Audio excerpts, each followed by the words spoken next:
Hello, my name is Kate Finger and I'm a Research and Extension Officer here at the Birchwood Cropping Group. This is the in-season update for the 2022 soil amelioration sites at Netherby and Lubeck. The trials have established well and the rainfall keeps coming, which is resulting in high yield potentials, and of course, the crops are loving it.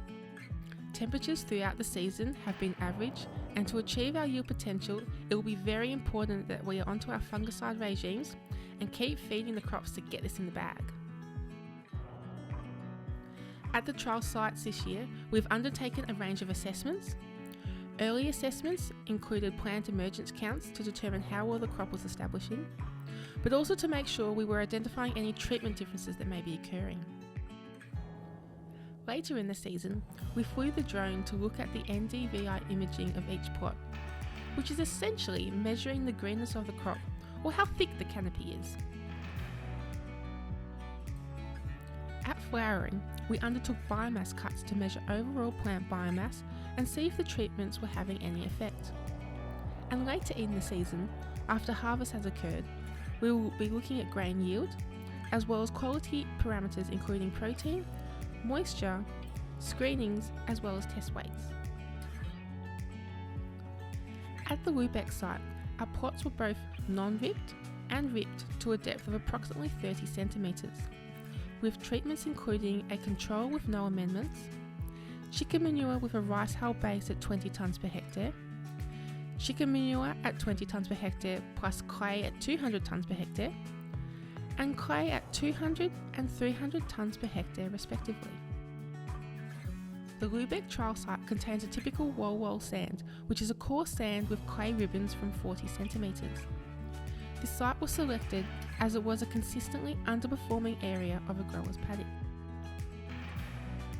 At the Netherby site, we trialled non-ripping and ripping to a depth of 30 centimetres, with treatments including a control with no amendment, clay at 100 and 200 tonnes per hectare respectively, 3 different rates of duck manure with a wood shaving base, and 3 varied fertiliser rates incorporating triple super and urea.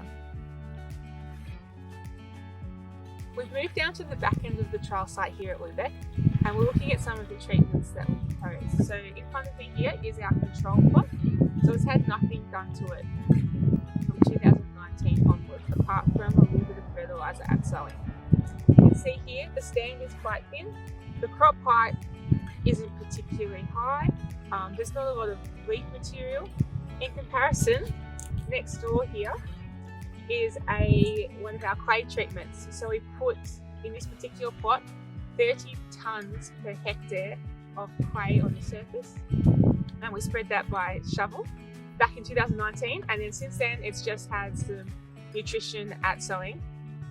You can see these plants here are much taller, there's a lot more leaf material, they look a lot healthier and have a much greater yield potential.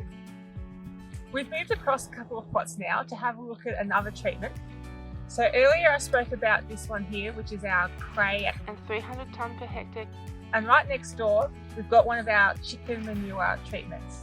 So this one had 20 tonnes per hectare of chicken litter applied in 2019, and then it's just had starter fertiliser at sowing ever since.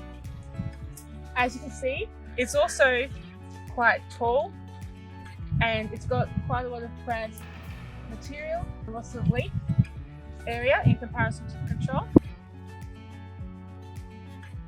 It's the end of September here at the Netherby Soil Amelioration trial site, and we're going to have a bit of a wander through and have a look and see how some of our treatments are performing. So here we've got our unripped control plot, and over here we have our deep ripped control plot. So we did the deep ripping way back in 2020, and we did it to a depth of around 30 to 40 centimetres, and that was to remove a compaction layer that we had identified at that 15 centimetre level. Growers are definitely very keen to know the answers to as to how long deep ripping on different soil types and locations can last. It's also very dependent on the seasonal conditions, but if you have to do it every year, it's probably not economical. But if it can last 3 to 5 years, it might start making financial sense to go out and do some ripping. We also put in some chicken manure at different rates and some clay spread on the surface as well. And that's because the soil here is a sand over clay, and it was identified to have a few non-wetting characteristics. We moved on down here to our clay treatments. So this one had 100 tonnes per hectare of clay spread on the surface back in 2020. And this one has had 200 tonnes per hectare spread on the surface. So as you can see, the clay is still on the surface here. There's some lovely clay bits here. But it is starting to be mixed in with some of our sand. So this is that sort of browny, grey part here. So here we have our duck manure that was spread at 5 tonnes per hectare back in 2020. And then over here, we've got a matched synthetic fertiliser nutrient-wise to the duck manure at the same rate, so 5 tonnes per hectare. As you can see at this stage, not a lot of visual difference, and it's also, that's reflected in what we've seen in the results so far to date.